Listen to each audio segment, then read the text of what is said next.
We're live.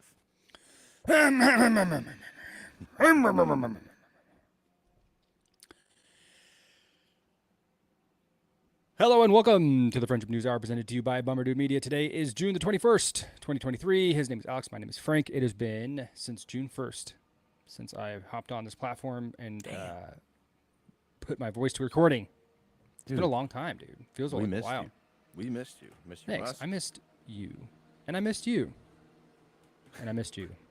And At you least I too, got but to see you in that definitely time, not though. you. Did. I did get to embrace you. Embrace you things in have person. happened. It's always nice. A couple things that happened since the 1st of June. I got a new hat. It's a beautiful hat. We It did. is. My kid turned 8 months old, Yep. and he's a maniac. It's a boss, man. I already miss him. He's a cool kid. Uh, That's about it. I can't really think of anything else. Yeah, I'm sure. Well, last time we spoke, you were living in California, and you're not anymore, No, actually. I'm not. I have untethered. I have unplugged from How- the talk- cesspool that is California. So how is it? Talk to me about how the move went. I saw you briefly during it, but how did it all go? Your cross country journey. It was long, and it right now seems like a blur. Um, I think the most interesting part of it was that because we had like stretches of drives, and the most memorable thing about it, other than like spending time with the family and seeing the country, is that the drives seemed so short, like Okay. so short. Hmm. I don't know why that was. I think maybe because like mentally we've set aside the day for driving. So like we drove from Colorado to Kansas City, and that was a 10-hour day. And it didn't feel like 10 hours. It barely felt like 3 or 4. And I don't know why that is. Like, I don't know what psychology is behind that. But, Yeah. and maybe because we had like the kid in the back and he was fussy at times. So we had to focus on that. And, we're always doing things, or we're listening to like a long form podcast about murder. There's a lot of those. Wow. I don't know, man. But the drive was cool. It was long. It felt like we might never get to the destination because we had so many stops along the way. The beginning of the journey was lonely because we weren't visiting anybody. We went to Utah, we didn't visit anybody. Went to Colorado, we didn't visit anybody. It was just us. And it started to feel a little lonely. And then as soon as we got to Kansas City, we saw a couple people, and then to Chicago, and we saw you guys, and then to Ohio, and we saw friends in Ohio, and then it became a chore, and we're like, Jesus Christ, I'm so sick of people. I'm so sick of visiting. I love you guys, but like, fuck off, dude. I'm so Yeah. tired of visiting people because it like there was no more like relaxation. It was time off work, but we were always doing something. We were always involved in something. So when we Right. found those couple hours where we could just chill, it was nice. Man, what was your favorite place you guys went to out of all Probably the cities? Colorado. Yeah. Yeah, Colorado's just off beautiful. the top of my head without thinking about it, Colorado. It was just so beautiful. There was still snow. It was still pretty cold, and it was just gorgeous. It was so nice in Colorado. And I was sick too. I was like sick in Colorado, but Oh, really? but I felt but it was cool. I was pleasantly surprised by Kansas City. Okay. Yeah, Kansas City, like you would think, Middle America, Midwest, flat farmland. It couldn't be further from that. They play into like that Emerald City, Oz kind of thing. It's like a city on a hill, uh, connected or bisected by the river from Kansas to Missouri. Even Kansas was beautiful. Kansas is not flat. Kansas is rolling hills and really pretty. Yeah. Utah, Interesting. obviously, like the I-70 from Utah to Colorado is just Beautiful. insane. It's just Beautiful. nuts. I feel like I would love to be a trucker just to get that route, just to go out there and see that. It was beautiful. Yeah. But yeah, Colorado probably my favorite. Had a pretty memorable life event when you were in Chicago, I'd say. I did. I saw my first White Sox game. That is not what I was talking about. But yeah, we did do that. Did do that. I'm downplaying it. But yeah, got engaged. Got engaged. Put a ring on it. That was very exciting. as the cinematographer for the entire event. Uh, it was very exciting.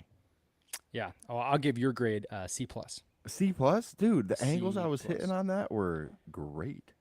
Got the fog Um, coming in over the city. no, it was great. It was cool. Yeah, Hell I yeah, got dude. engaged. I feel weird talking about it. I don't know why. I feel weird talking about it, but um, yeah, it was cool. It could. I think it could have happened at any time. Mm-hmm. Uh, I wanted it to happen in Zion. Actually, we went to Zion Yeah. and we got out of the car at Zion, and in the parking lot we were at, they had like this bike rental area, and they had like this little like attachment that you could put on the back of the bike where you could put the baby. And we were like pondering: is he too young? Is it gonna work? Is it good for his neck? Mm-hmm. And it took us about an hour to just decide, and then we had to hook it up. And so by the time from when we parked to when we left the parking lot to go to the park, it had taken about an hour and a half, almost 2 hours. And Oof. then we got to the park. We got about a half mile in the park, and then decided to turn back because it was like 100 degrees, and the kid's neck was like this. And so it was a disaster and not romantic in the I was least. say yeah, just stressful and just yeah, sweaty. uh, yeah. Um, it could honestly, it could happen in like any number of different ways. Could have done it back in California. I just didn't. I just didn't know. I just know that I definitely didn't want to not be engaged to this woman for very much longer. You've been So living in sin for quite a while, Frank. I have. I have. You know, you can only go to confession so many times and confess the same sin so many times for the priest is like, bro, you got to do something. Um, so yeah. So that's cool. Hell yeah. And then okay, you don't get all the news, Frank. You don't get all the news, okay? I got something myself that I told you the first night you were here that I want to now yell to the world. 'Twas not the plan, but come December 30th, me and my wife Sarah are expecting a second child into this world. Yes. Yeah. Yeah. Yes. And crazy enough, it's like 6 days or 4 days after Mr. Rager's son, and about a week after our buddy Dave Matrango when he's expecting. So Oh yeah. end of Babies December is on just gonna babies, be a man. A Christmas flurry. full of babies. Yeah, stay off Instagram because there will be Um, babies. as it does, the show leads to natural segues. Mm-hmm. And I wanted to make this the dad news hour, given that we just came off of Father's Day. That's it. And as far as I'm concerned, kids are the only source of wealth in life. And I know that you didn't plan to have more kids, but you are having more kids, and I think that is fantastic. I really do. I think it's awesome. So let's talk about dads. Let's do it. What do you think is the best gift, tangible or otherwise, that your father passed down to you? He gave me like a really good sense of humor for sure, like how to look at the world in not such a serious way, and just to like enjoy, like find ways to enjoy yourself, and to like try to make other people laugh. I've always felt like that's one thing he definitely bestowed upon me. He also bestowed my love for music on me. I wouldn't be here in Chicago and doing all the things I've done through the last years and whatnot without like that spark, that passion from him, and watching him do it when I was younger in his studio and whatnot. So those are two things for sure I can accredit to that man. Mm, What would you say? lovely. Yeah. Fuck. Could be anything, right? And I think the one thing that I come back to when I see it in myself, I attribute it immediately in my head to my dad, and that is the ability to the quiet confidence that you have knowing that you're doing the right thing, even though the reaction by other people might not be positive. Okay. Um, he was always a person who would tell me, and I hated it, but at the time I hated it. Like, you'll understand when you're older, or when you're older, this will make sense, or, um, you know, like this far down the line, this will come to fruition. And he was always right about that stuff. Hmm. But he was never like, never shy to say like, I told you so, but he never like panicked, right? He was never like, this is going to happen. You have to do this. No, it was always very much like, hey, look, here's what I see. Calling it how I see it. I think I'm right. You have to make the decision whether or not you want to take my advice or you want to go a different route. But I promise you that if you go this route, this is what you'll see. Mm. So he taught you And to, like, would you say being headstrong? yeah, Is that a good headstrong way to for put it? sure. Like having like a great radar for bullshit. Mm-hmm. I think I got that from him too. Um, and just I don't know, like I don't know your relationship with your dad. Mine was rocky, but just observing him as a man, for all his faults and all his strengths, um, it was invaluable.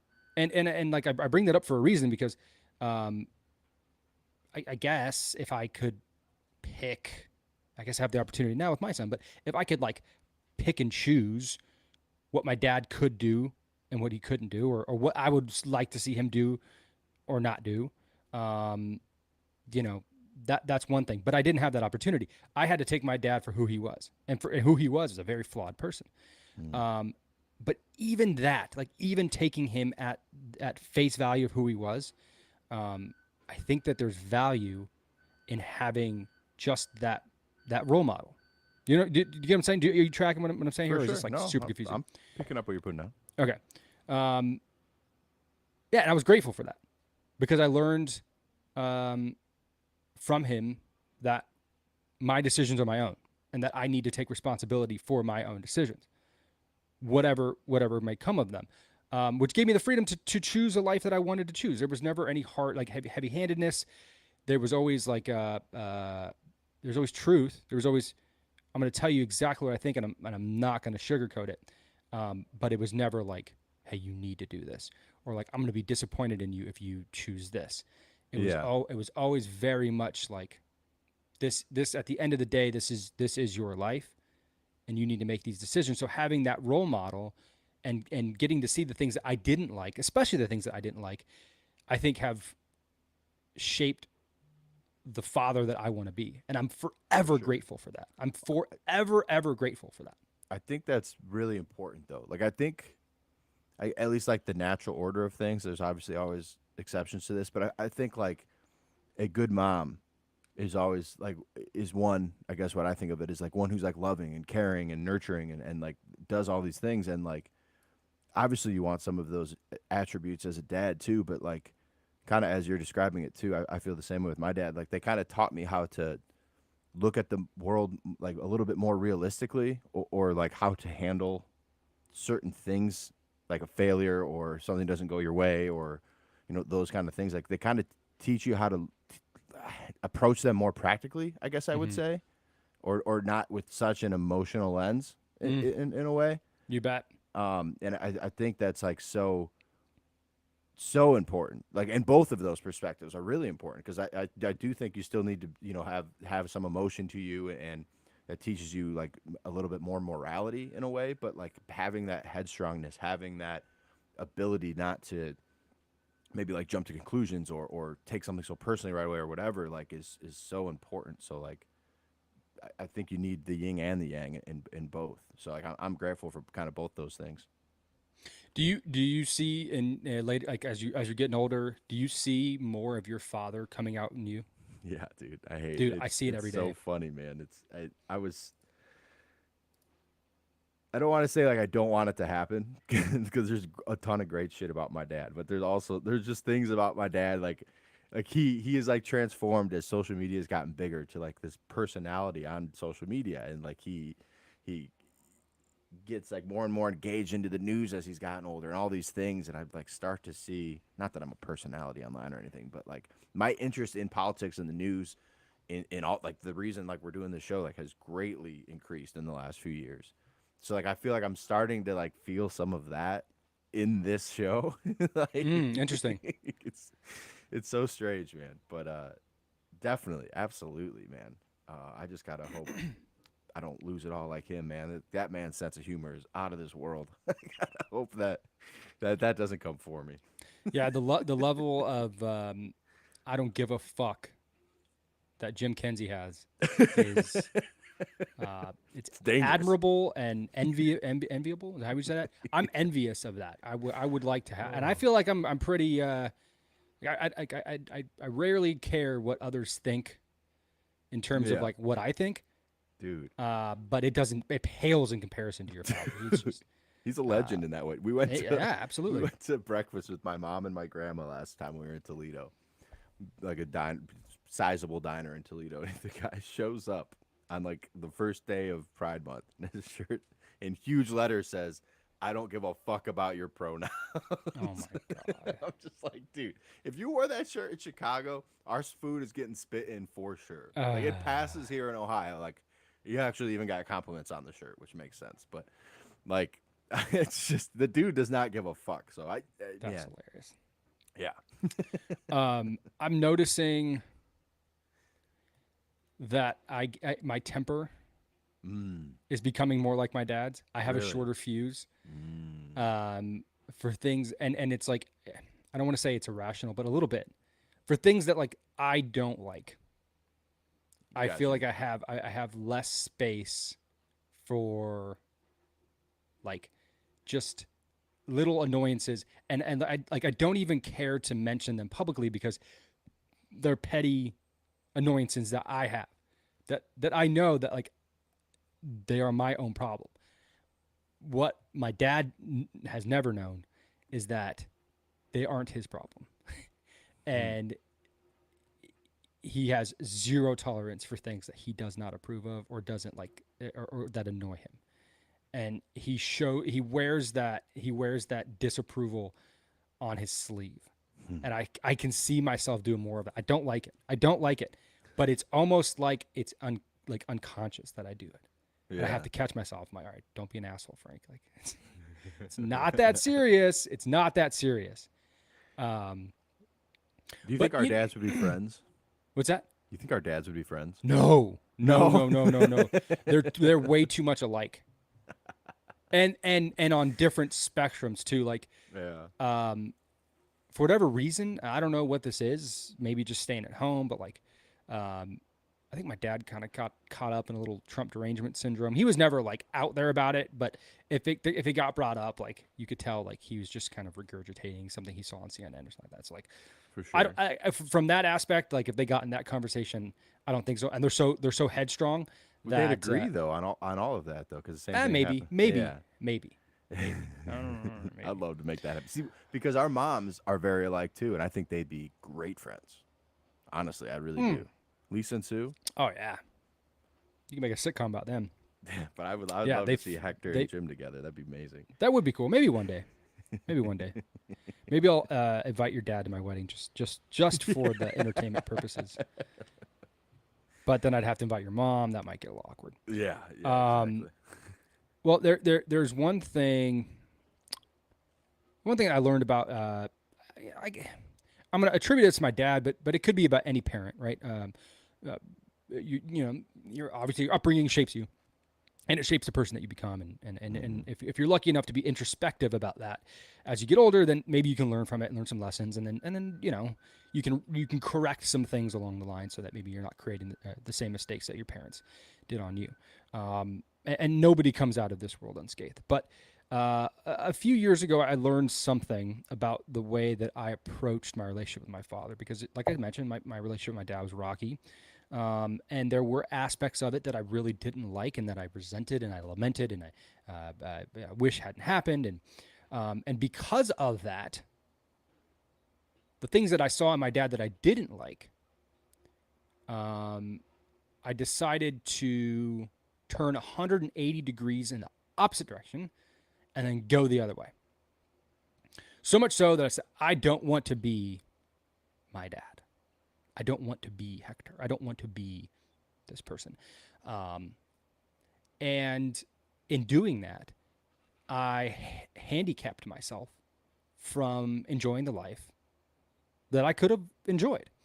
And I'll give you a very concrete example of this. My dad, in many instances, not all instances, but in many instances, didn't treat my mom the greatest. And so having that example set for me, I wanted to be the opposite of that. But in being the opposite of that, I never allowed myself to say yes to the things that were innate inside me, like pursuing somebody that I was attracted to, or um, allowing the natural male progression to come out in a healthy way. It was always suppressed, so much so that I didn't even want it to come out because I was afraid of what it might manifest in me, and so I was trying to be the opposite.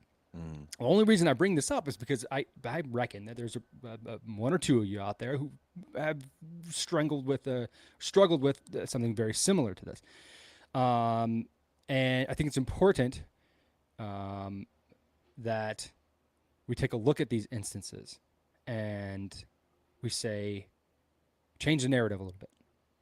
I don't want to be the opposite of my father. I want to be me.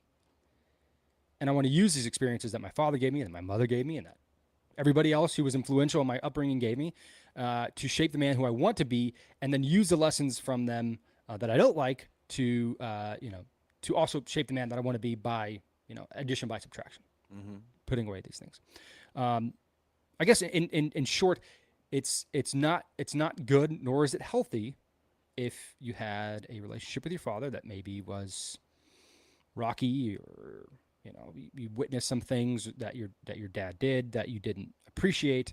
I think it's natural to want to gravitate away from that, but I don't think it's healthy to go in the opposite direction, or to continually say like I don't want to be this person. I want to be opposite of this person. I think it's somewhat natural though. Oh Like no, it's 100% you natural. know, like in your in your teen years, and you get into your 20s, and you start to once that like the allure of your parents, I guess, like wears off at some point in your life, and I feel like it happens to everybody. This person who you've like probably mostly idolized most of your life, or whatever, like you built them up, like you start to see the flaws, and you start to see all these things that you like don't agree with and that you don't like or whatever, and like you like kind of like start to tear this person apart in your mind in one way or the other, like from your Mm-hmm. righteous moral high ground, whatever that is, at Right, right. Well, I mean, 18 even or not even whatever. that. You want to be a good person. Yeah, right. Right. But Give so yourself the benefit of the doubt there. but then yeah, so like you go through this time when you find these flaws, and you just like lean into them, and like you're saying, I don't want to be that person. I don't want to be like that, blah blah blah.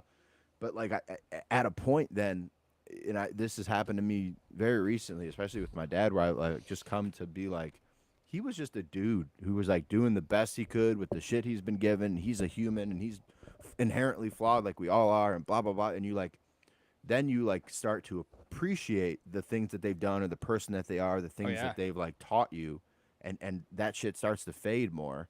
And maybe like the hero mindset of that person isn't there like it was when you were a kid, but like the level of like appreciation and just like love.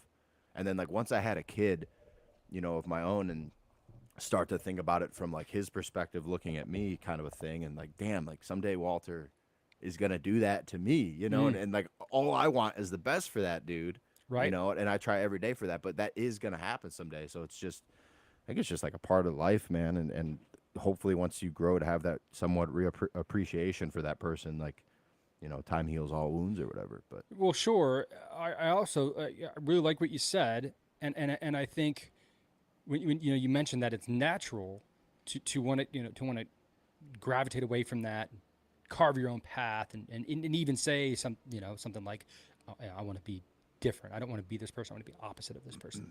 Whatever they did here, I want to do something different here. But I think where the real harm in that comes in, at least for me, this is just my own personal experience speaking here, is that that person, my father, is half of me, yeah, and maybe even a little bit more so because I had a stronger bond with my father when I was a younger kid.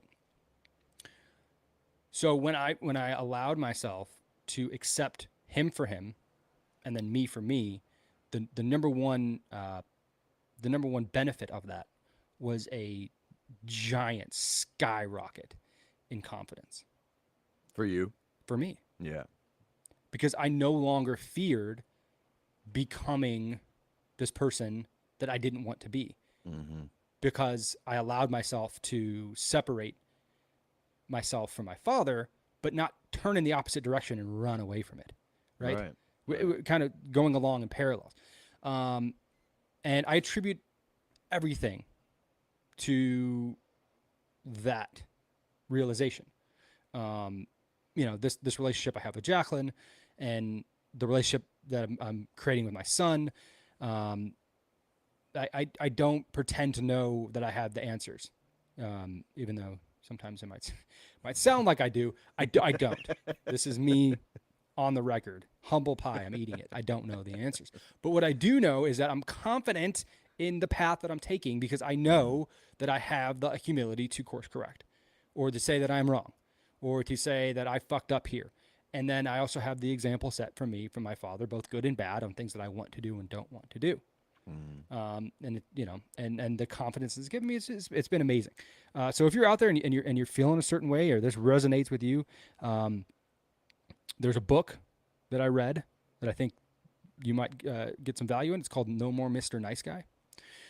It's a pretty corny title, but the book um, it really shines a light on how to become your own man. It really gives you some background information uh, so that you can start to realize how you've been unconsciously hamstringing yourself from getting what you want, and whatever that might be. So the book's called No More Mr. Nice Guy. Really, really good book. I recommend it for all, but especially for young men. I recommend it. I want to play you a clip here from Mr. Elon Musk talking about fatherhood.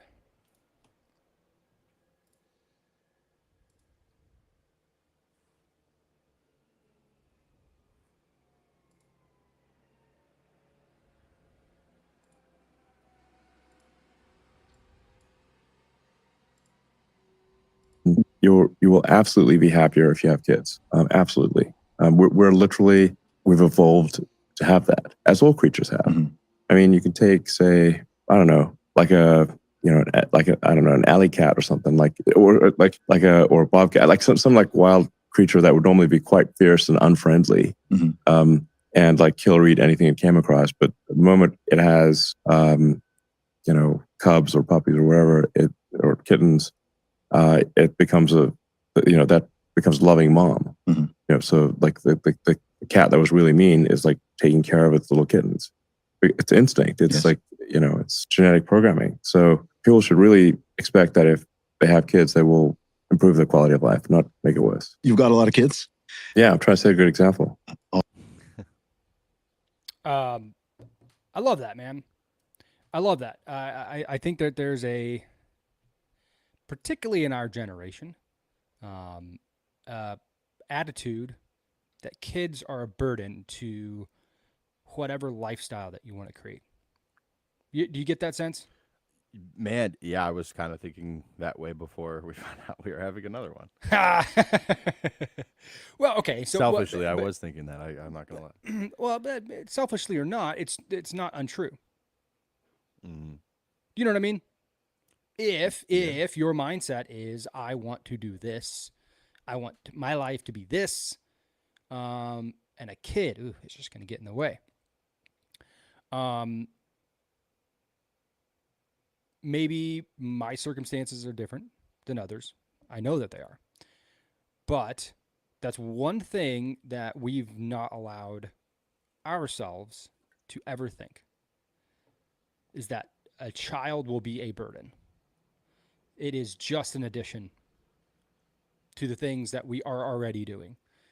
And we have from day one involved the kid in everything. The child has been with us for everything. We wouldn't have it any other way. True, but double that, and it does become a burden at a point to do certain things, to go out to dinner, because you're not playing like you're man coverage now. You're not zone coverage. It becomes equal numbers. So going out to dinner, it's not just one baby that you're trying to set up and feed and entertain and still try to eat yourself. Now it's double that. It's you're trying to go out to the mall. It's not just one baby you got to carry around. You both got to strap a baby up, or dual carriage system or whatever. Like it does at a point it becomes a burden, especially if they're both around like the same age to where one can't like walk themselves and entertain themselves or whatever. Like there is a burden aspect to it. Now, if whether that burden is worth it or not to you, I think is different. But to make it seem like it's easy peasy with two or more, I feel like you're lying to yourself a little bit. Not easy. No one ever said it was going to be easy. Exactly. Which would make it a burden to a point. Well, I guess, but to me, that's a mindset, because the last thing you said is if it's worth it to you or not is the difference. And I say, if you're worth anything as a person, it's worth it 10 times out of 10. For sure. Yeah. Because you will miss the tantrums being thrown in the middle of a Macy's. You Can't will. wait for those. You will miss it. Because it You're saying represents when you're older. Yeah, Like or when they've grown? even not even older. Like I'm sure you already miss and probably have some excitement reserved in you for the early stages of your new child's development, right? The first few weeks or the first few For months, sure. and maybe your mind goes directly to the lack of sleep, or the the waking up at 3 a.m. and just like being completely exhausted, and you have another kid, and you have to make sure both are, you know what I'm saying? Like, I'm sure that's where your mind can go to, but to me, that is, you bank that unconsciously, you bank that, and that becomes a source of wealth that no man-made object or amount of money could ever replace. And Agreed. I think that's kind of what the message that Elon Musk was saying. It's like, that's innate, that's in your DNA. So I will always push back and lament on the attitude that a child is a burden, because even though you might be right in, depending on how you define burden, it doesn't mean that it's not worth doing. And that to me is like where it should end. It's a burden that's worth taking on, and that Agreed. should be the whole sentence. But I can see why people don't do it or don't have these huge families. Like I can definitely see that. And like I said before, we were gonna have the second one.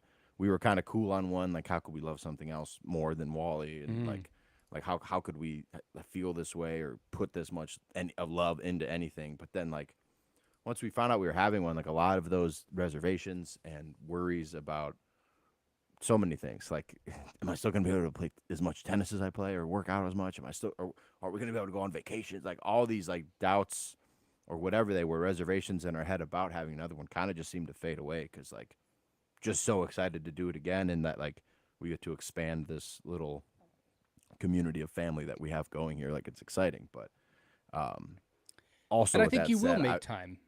for sure, yeah. I mean, you're gonna do it. Like my mom always said that. Like there's gonna be things that suck.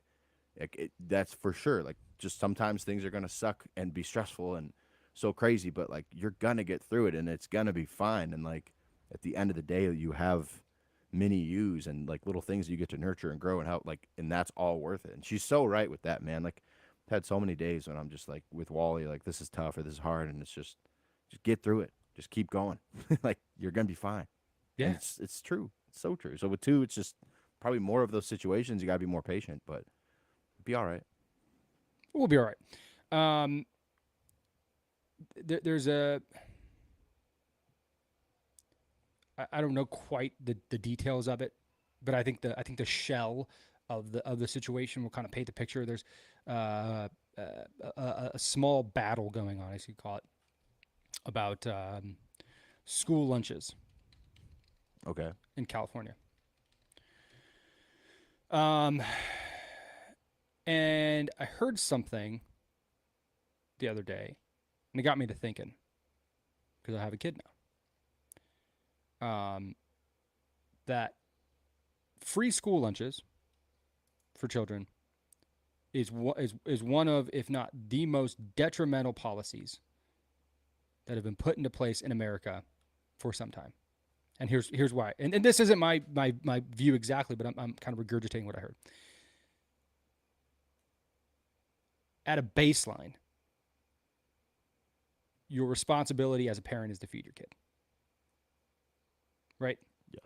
Like what other outside of feeding your kid, right? There might be things that are nice, but what else is required of you as a parent to make sure that this person is surviving? Feeding them, right? Yeah. It's about as can't think of the word. It's something you should be doing. And the person that was making this argument was saying that there is no reality where you being unable to feed your child is acceptable. And I was like, okay, I'll listen. Mm-hmm. And it got me to thinking, because when we were kids, we were on school lunch. My mom, for a time, was on welfare because she had to be. She got off it as soon as she could, but she had to be. We got government assistance. We got assistance from the church. We got assistance from family members. I mean, we got help from wherever we could get it because we needed it.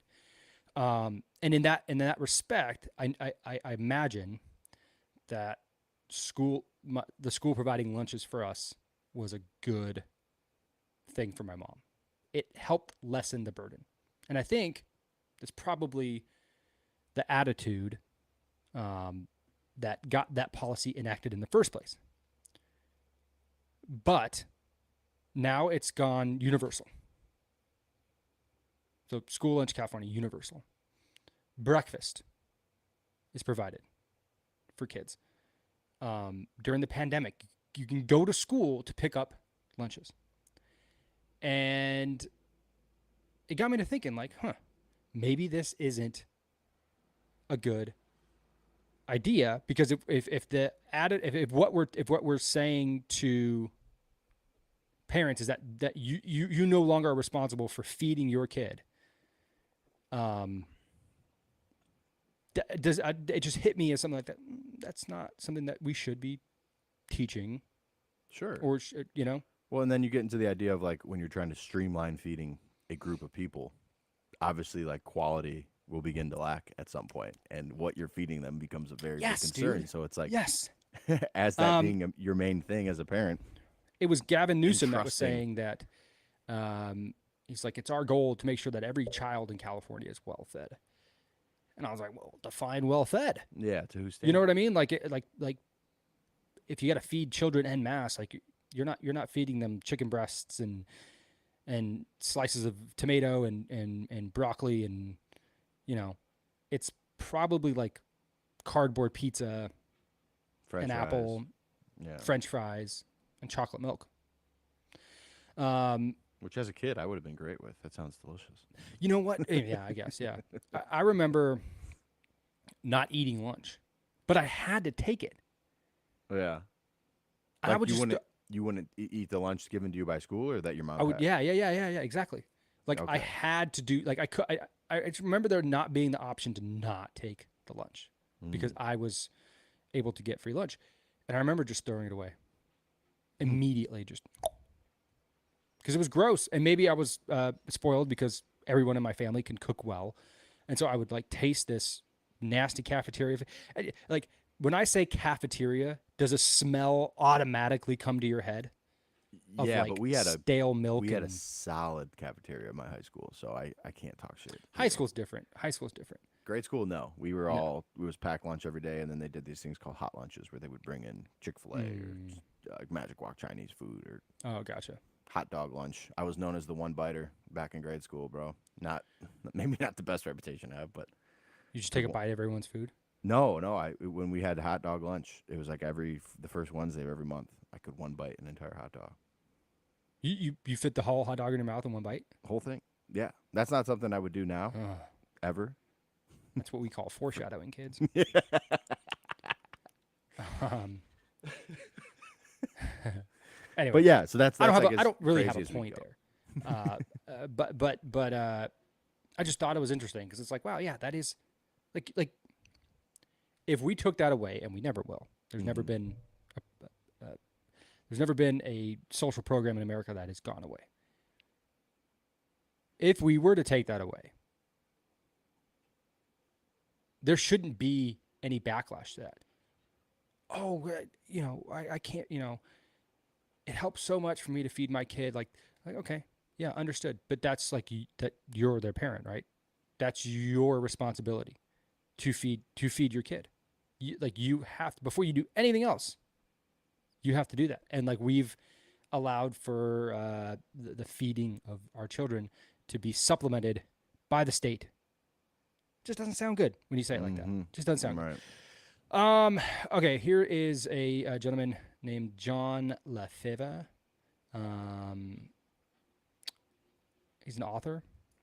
He had a little thread about the impact of fathers, especially on young girls. We both have sons, but I'm sure some of you out there have some daughters. So he wrote down some unapologetic advice for his daughter, and I'll read it here for you guys. Number 1, stand up straight. I think that's underrated.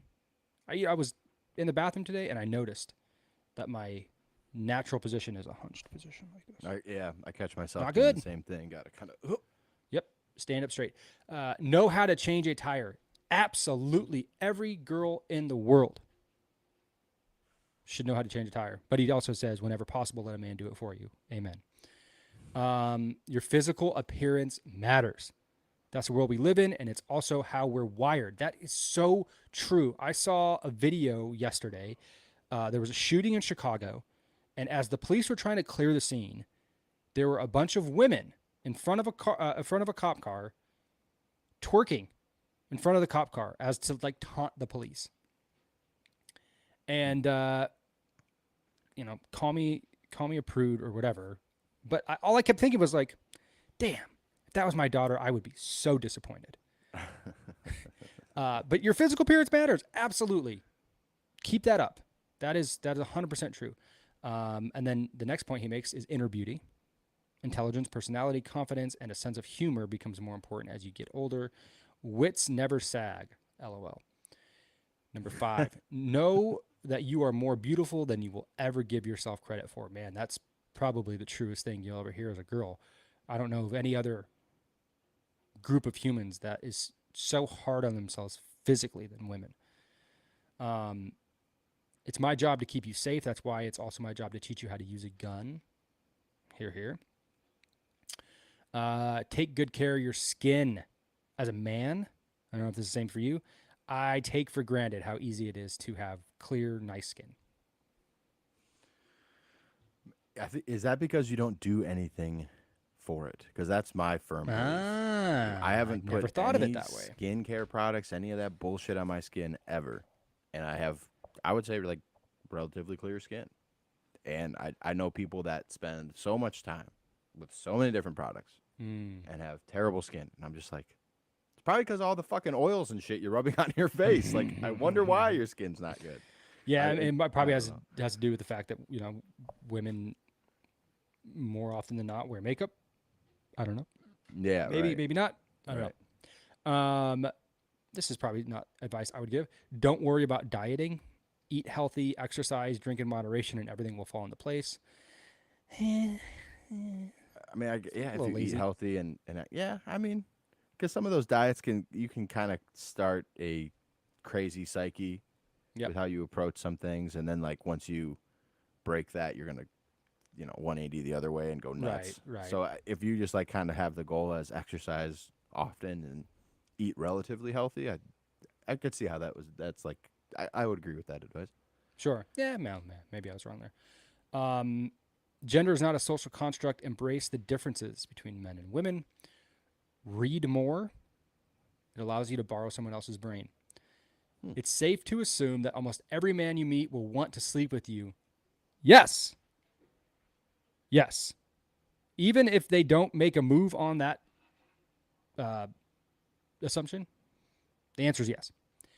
If anyone says it's okay to be fat, they're lying to you. Also, yes. Let him pay for dinner most of the time. When you and Sarah first started dating, did you guys go Dutch? Yes. Yeah, we split almost everything. I mean, there's been meals where I treated, she treated. Right. But yeah, I think that's a good way to do it. Keep it fair. Yeah. just because you can fit into that tiny dress doesn't mean that you should wear it. That's always interesting. And if I ever do have a daughter, that's something that I think I'll struggle with is like allowing them to be their own person, but also like knowing in my heart that like I don't want them, like, I'm not a woman. So I don't know how I teach a woman class. Mm-hmm. So that's something that I think I will struggle with if I have a daughter. Don't sleep around. Absolutely. I wish, yes, absolutely. Play sports. You'll probably run, throw, and fight like a girl, but that's magnificent. Money is important. It won't make you happy, but it solves many of the problems that will make you unhappy. Ooh, that's good advice. You will most likely regret getting a tattoo. Interesting. I don't have any tattoos, so I can't speak on that. Same, man. And I regret that I don't have one. Ah, interesting. I just want to know what it feels like, but like I've never been able to be like, oh, I really like that, and I want that in my body forever. Same. Yep. Yep. It's like Same. Yeah. If you are blessed with the gift of being able to create and shape a life, embrace it. You'll probably find it more rewarding than any career, but you can still have both. Interesting. You have all the power over boys. Let them cherish and revere you. Boy, is that true. You ever watch the movie Bug's Life? Yeah, it's a great movie. Do you remember when the main, what are they, grasshoppers? Yeah, the main grasshopper is talking to the other grasshoppers, and he goes, "They outnumber us 100-1. If they ever figure that out, we're done." Mm-hmm. I feel like it's the same way with girls. If they ever figure out just how much power they have over men, it's over. It's over. Okay. How so? How so? Okay, let me rephrase that. If they ever figured out how much power they have over young, impressionable boys, Yes, agreed. it's over. But I think as sexes, we need each other. I don't think one of us have this like overarching power over each other. Yeah, We're better well, at different sure. things for sure, just genetically. But like we need each other to make all of this work. But I also don't think that women realize especially girls, just how much power they have. Well, yeah. When you talk about a young man, yes, that's very true. Ignore the booze. They usually come from the cheap seats. Don't try to party like one of the guys. You won't metabolize alcohol at the same rate, and that's how bad things can happen. Oh my God, that should be number one. Success is doing whatever it is that you love and doing it well. Yes. Just agreed. because your brother might go on spring break with his friends doesn't mean you can. Interesting. See 6, 9, 11, and 22. Finally, remember that rules are for the obedience of fools and the guidance of a smart, strong. Wait, hold on. Remember that rules are for the obedience of fools and the guidance of a smart, strong woman. I don't really know what that means. All in all, it's a pretty good list, I think. Yeah, I like that. Dude, some potential breaking news. Have you been following this Oceanside submarine? This Yes. Titanic? Dude, Yes, I have. crazy story. We just had someone chime in on our YouTube, Mr. Marvin, saying that he has seen that the missing people on the sub have been rescued. Now, I have not seen this online yet. I asked him to tell me his source, and I haven't seen that yet. Apparently, this morning, though, they did hear banging. I heard that. That was occurring every 30 minutes in somewhat of a regular interval. So they've narrowed the search window. I see nothing online or on Twitter or anything saying that they've officially been rescued. But this is a crazy story. You have been following this? Mm-hmm. It is nuts, dude. Some of the things that have gone wrong here, it's just like, I guess in hindsight, it just seems so like, duh, why the hell? Like, this seems so dumb. But I guess it's a crew of 5 that went down here for the people that haven't been up to date with all this. And they basically were taking they're calling it like a jerry-rigged vessel. Like, it was definitely safe to a point, but like there's some weird things about it, i.e. it's being controlled by a Logitech like $30 video gaming controller. From the surface. They don't have much control down low at all. Right. These guys went missing about an hour and 45 minutes after this entire expedition to go and see the started. They've been missing now for about 3 days, and for the air that they have on board, they would run out of oxygen basically like early Thursday morning is what they're being said. So today is basically like the last day, if they're to be found, if they can be alive at least. Apparently, here's what they're hearing.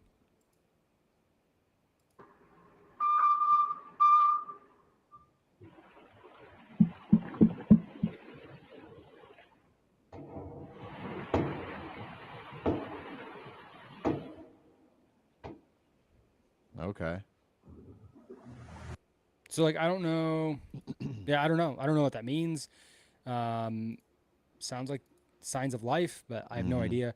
Um, the the son or the stepson of the billionaire that went down there decided that it was appropriate to attend the Blink-182 concert in San Diego 2 nights ago, and posted about it on social media, saying, "This is what my parents would have wanted me to do." Oh, Jesus. Yeah, I guess the billionaire's stepson. So what are you gonna do? Yeah. I'm looking at Twitter, where news breaks. I don't see Quickest. anything about that. I don't see anything either. I did see. I don't know how true this is, but I did see that like it's controlled by like a PlayStation controller. That's what I was saying. Yeah, it's like a $30 Logitech gaming controller that they're using for this thing, dude. Nuts. And the fact that they don't put any kind of like sonar radar beacon on this thing so that GPS tracking so that it can be found is bananas. Like you would think that's the first thing you would do if you're going to Yeah. go to depths of the ocean that like no manned vessel can go. I think as deep as we can go is like 600 meters, and they're like 4,000 down there. Yeah, So 4,000 meters. the only thing that can like really help them is like an unmanned vehicle, of which there's only like a few that are able to tow and do the things that this would be needed. So like not looking good for these guys, man. Like there's things inside the vessel that were like just bought at Home Depot, like lights and various Golly. other things. It's just like this Like, how could you be so hodgepodge flippant crap. about it? Yeah, it's tough, dude. I can't. I feel terrible for these guys. The one guy is kind of an adventurer, though. Yeah. One of these guys that was on here was also on Blue Origin with Jeff Bezos last year. Okay. So I mean, adventure, thrill seeker for sure. But fuck, man, I Crazy. don't even know. No one should be hopping their ass on a submarine talking about they going down to the Titanic. That is Nicki Minaj on the missing Titanic tour submarine. Thank you for weighing in, Nikki. True. I mean, like, okay. For me, it's like the same asshole that needs to go to Mount Everest. You know what I mean? Yeah, right. Like right. this is what I'm doing. Just because you have all the money in the world, like you're buying an adventure to the Titanic. Like, good for you. Like, I don't know. Like, to me, that's just like really dumb.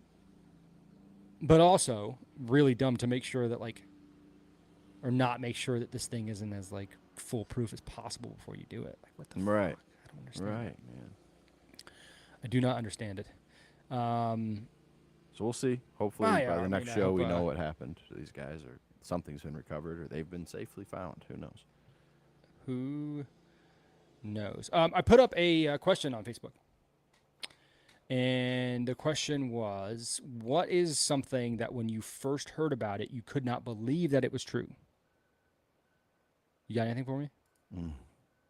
I've been trying to think of something. 9/11. Like,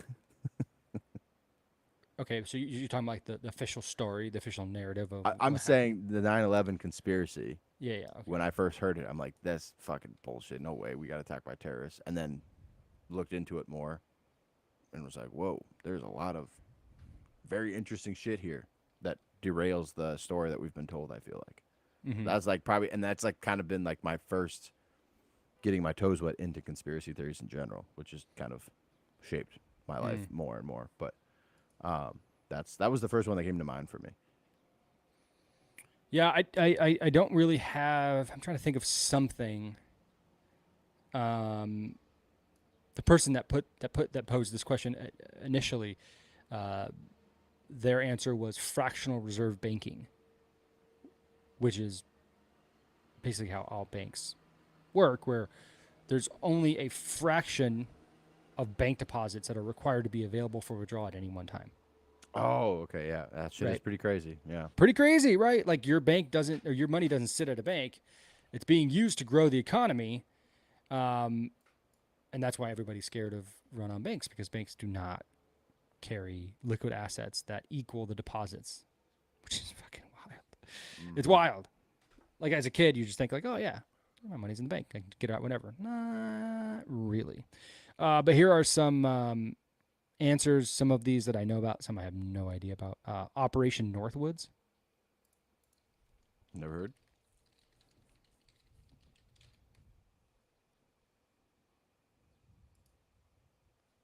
A proposed false flag operation against American citizens that originated within the U.S. Department of Defense in 1962. The proposals called for CIA operatives to both stage and commit acts of violent terrorism against American military and civilian targets, blaming them on the Cuban government and using it to justify a war against Cuba. So it was a false flag operation to get us into a war with Cuba, making it seem That's what, like they attacked us.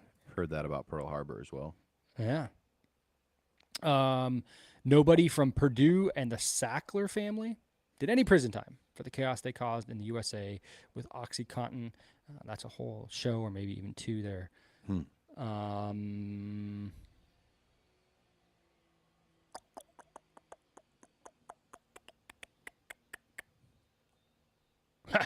That Donald Rumsfeld and the United States military could not account for $2.3 trillion in transactions.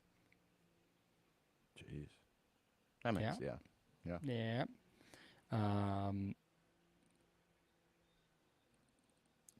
Common Core Math. Have you seen Common Core Math? No. Dude, it is crazy, bro. Wait, is this like the technique that like Asians use for math and it's like way quicker? Is that what you're I don't talking know that it's attributed to Asians. I think, at least in America, the main proponent of it was Bill Gates. But it's a different way of doing math. about? Okay. And I think the idea is that like you're not teaching kids to memorize like times tables, but you're actually giving them an avenue to learn the actual math. But I think it's like a failed experiment. It's ridiculous. And I think moreover, like it's not how we were taught. And so we can't help if our children are being taught Common Core Math, like we can't help them.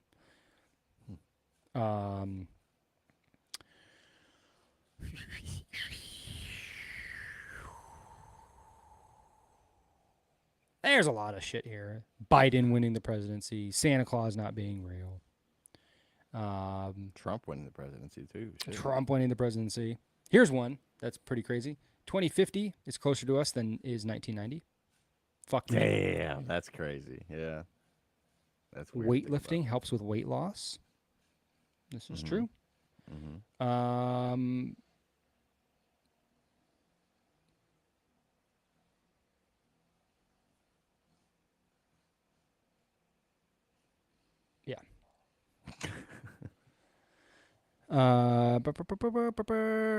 There's all kinds of crazy shit in here.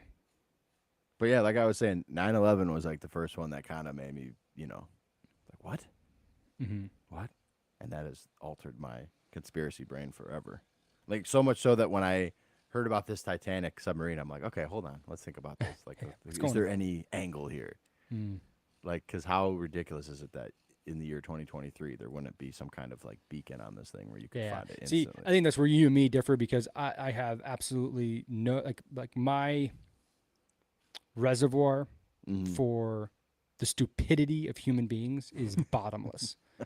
So if you tell me that humans did something Occam's razor kind of thing, right? Like this person did something really dumb, it's probably because they did something really dumb, and like there's not like any conspiracy against it. But you never know. For sure. But when you see huge buildings fall demolition style, Yeah. it's like, huh?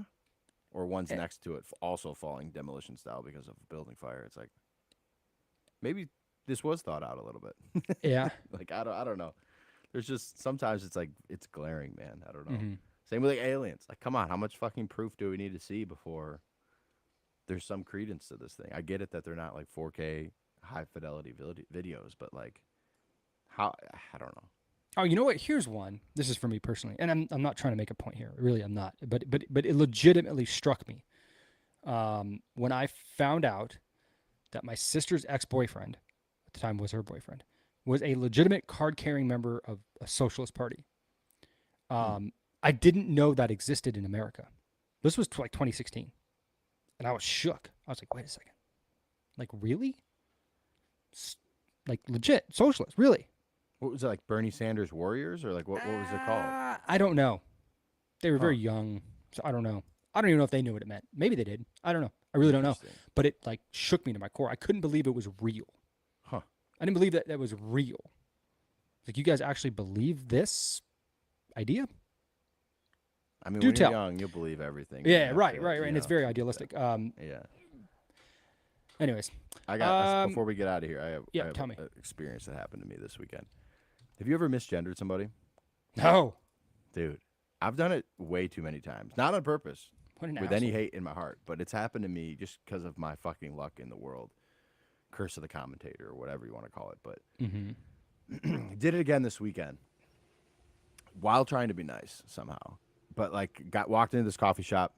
There was someone standing next to me who looked like a girl, and the coffee lady looks at me, like, taking the next person, and I go, "Oh, she's next," and she kind of like looks over at me like, "Fuck you," and I'm like, I thought I was being nice, and then she goes up to the counter and starts talking, and it's like a manly voice.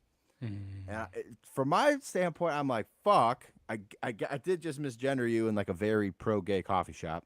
I was not in but also like, you appear to be a woman, and I was trying to be nice and let you go first, and then I'm the asshole. Like, I hate that shit, bro. And I've had like a situation in a Guitar Center before where I was trying to get help from someone from behind. The person looks very big and burly, and I'm, hey, bro, can I get your help? Turns around and like literally had a name tag on that said, my name is, Brooke, and my pronouns are she, her. Like, obviously I didn't see that from behind, but like, man, just you feel like the biggest dickhead, bro, like ever. Like, when you in those situations, even though it's like, I've never had a conversation with you. You've never told me what pronouns of yours Right. to use or whatever. Like, how the fuck do I know? I'm going off your appearance. Like, that seems reasonable to me. But like, It is in the reasonable. moment, you and feel like, like an asshole. if you're the other person, I think you kind of have to be a little bit like, have a little humility about that. I'm like, oh, That's what Sarah said too. Yeah.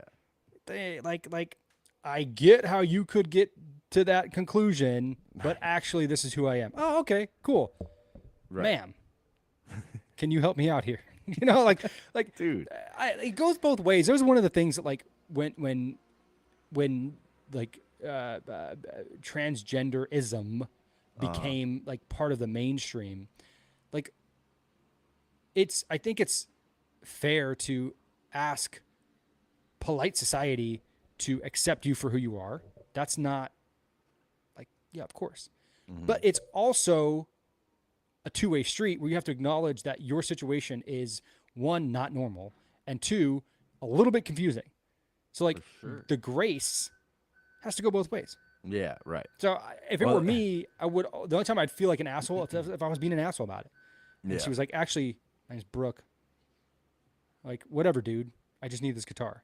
Right? Like, then you're an asshole. Yeah. Right.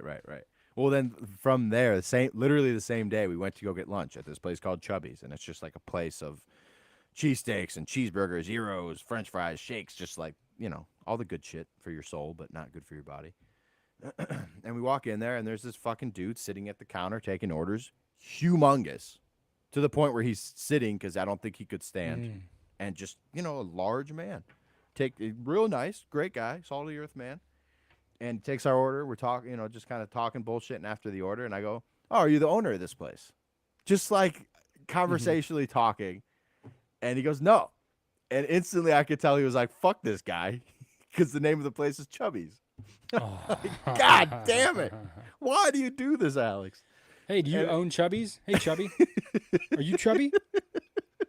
He was so big, Frank. I don't know. I I thought there thought was no way. I feel like I feel like that person is. I don't know. I get it. I guess I get it. Yeah. I'm just gonna stop talking to people. It could 'cause I be a just little keep bit fucking up. insensitive for sure.